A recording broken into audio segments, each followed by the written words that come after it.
आज हम लोग पढ़ेंगे लॉ ऑफ इलेक्ट्रोमैग्नेटिक इंडक्शन। तो सबसे पहले हम समझते हैं कि इलेक्ट्रोमैग्नेटिक इंडक्शन क्या होता है। देखिए कोई कॉइल है, इसका जो कॉइल है ये एक कंप्लीट जो है सर्किट बना दिए हैं, इस सर्किट को कंप्लीट कर दिया। ये गैल्वेनोमीटर है। तो यहाँ पे इलेक्ट्रोमैग्नेटिक इंडक्शन का डिफिनेशन को समझने से पहले इस फिगर को समझिए। कोई इसके सामने हम एक बार मैग्नेट लेके आए हैं और जिधर इसका जो ये जो कॉइल है इसके तरफ जो ये बार मैग्नेट है उधर है नॉर्थ पोल। तो जब हम कोई मैग्नेट को कॉइल के नज़दीक लाएंगे तो इससे क्या होगा कि मैग्नेटिक फील्ड लाइंस निकलेंगे। तो जिसके मैग्नेटिक फील्ड लाइंस निकलने का मतलब क्या है कि मैग्नेटिक जो फ्लक्स है वो चेंज होगा।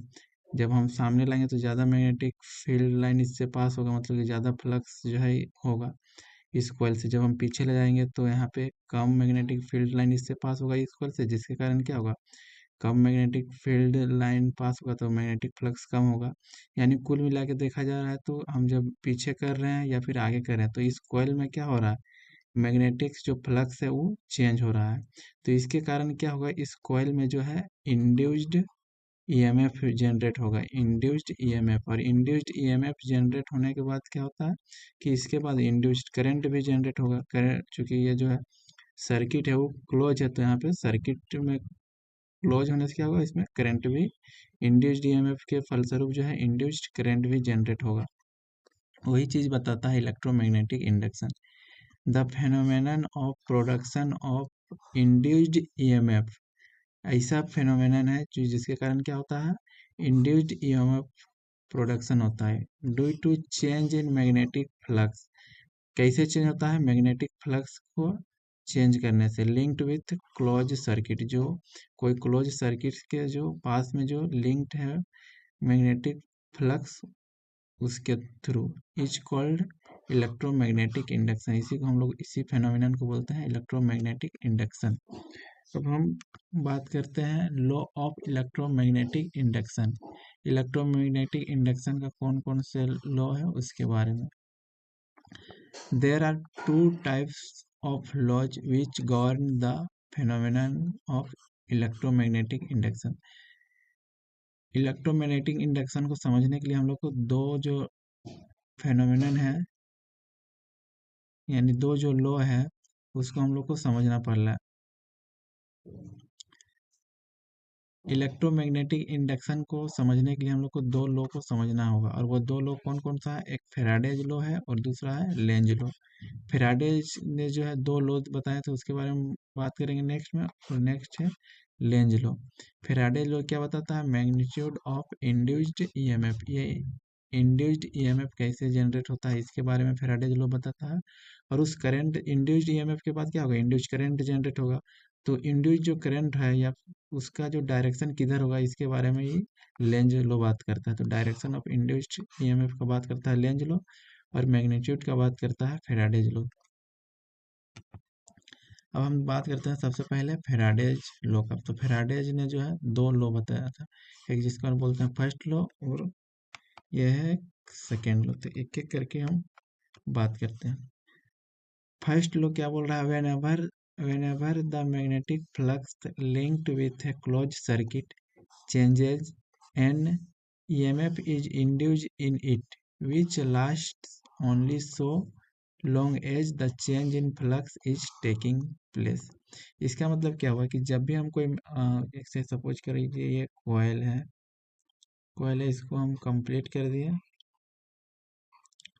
अब कंप्लीट कर दिए और बोल रहा है कि जब इसके सामने कोई मैग्नेट ले आए, इधर है नॉर्थ पोल इधर है साउथ पोल, बोल रहा है व्हेनेवर जब कभी भी हम मैग्नेटिक फ्लक्स जो लिंक्ड है क्लोज सर्किट से, देखिए एक सामने में जो है क्लोज सर्किट है, इसके साथ जो एसोसिएटेड है या फिर लिंक्ड है, जब हम इस मैग्नेट का जो है मैग्नेटिक फ्लक्स को चेंज करेंगे, मैग्नेटिक फ्लक्स जब एक्चुअली में क्या है कि नॉर्थ पोल से मैग्नेटिक फील्ड लाइन निकलता है, तो जब हम इसको जब इस मैग्नेट को सामने लाएंगे तो इससे जो है मैग्नेटिक फील्ड लाइन ज़्यादा निकलेगा, जिसके कारण क्या होगा, इस कॉइल से जो है ज़्यादा मैग्नेटिक फील्ड लाइन सब पास होगा, इसलिए जब मैग्नेटिक फ्लक्स जो है बढ़ जाएगा।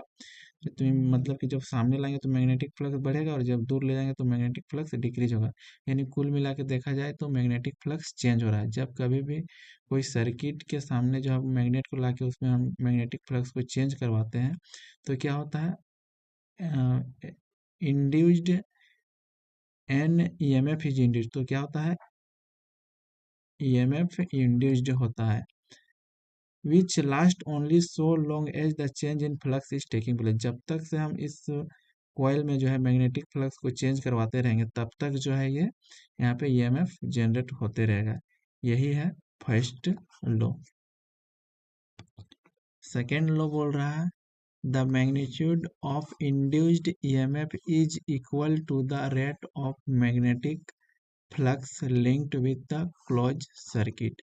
यहाँ पे क्या बोल रहा है, द मैग्नी मतलब कि जो अभी पहले लॉ में क्या बताए थे कि इंड्यूस्ड जब हम कभी कॉइल के सामने जो है मैग्नेटिक फ्लक्स चेंज करते हैं तो इंड्यूस्ड ईएमएफ जनरेट होता है। तो उसका मैग्नीट्यूड कितना होगा, उसका जो मैग्नीट्यूड का वैल्यू होगा the magnitude of induced EMF is equal to rate of change of magnetic flux with close circuit. मतलब कि E is equal to dy/dt के इक्वल होगा। इसका एक्सप्रेशन जो है आगे और डिटेल से हम बात करेंगे, उससे पहले हमको लेंज लॉ को समझना होगा। तो यहाँ पे अब हम बात करते हैं लेंज लॉ के बारे में। तो लेंज लॉ क्या होता है, this law states that the direction of induced current is such that it opposes the cause which produce it, that is it opposes the change in magnetic flux।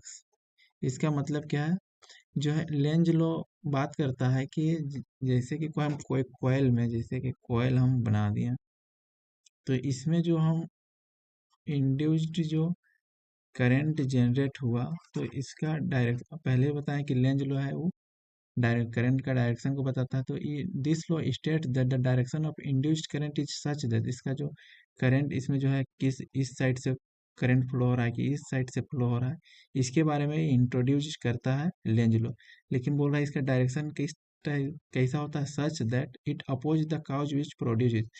यहाँ पे देखो इस सर्किट में जिसके कारण जो है यहाँ पे इंड्यूस्ड करंट जनरेट हुआ उसी का अपोज करता है बोल रहा है। इस तरह से यहाँ पे जो है डायरेक्शन होता है इस कॉइल में। This law state that the direction of induced current is such that it oppose the cause which produce, जिसके कारण जो है यहाँ पे करंट जनरेट हुआ उसी का अपोज करता है। इस तरह यहाँ पे इस सर्किट में क्लोज सर्किट में डायरेक्शन होगा। That is it oppose the change in magnetic flux, मतलब कि मैग्नेटिक फ्लक्स जो यहाँ से नॉर्थ पोल से निकल रहा है उसी का अपोज करता है। सपोज कीजिए कि यहाँ पे हम कोई बार मैग्नेट लाएं और यहाँ पे नॉर्थ पोल को इधर हम ला रहे हैं, इस साइड ला रहे हैं इधर कॉइल की तरफ। तो कॉइल की तरफ ला रहे हैं तो नॉर्थ पोल इधर आ रहा है। तो यहाँ पे जो है इसका डायरेक्शन किधर होगा, इसका जो डायरेक्शन होगा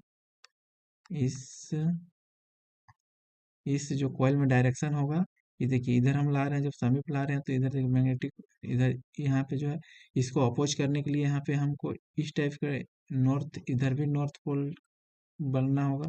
यानी कि इधर जो है एंटी क्लॉकवाइज डायरेक्शन होगा।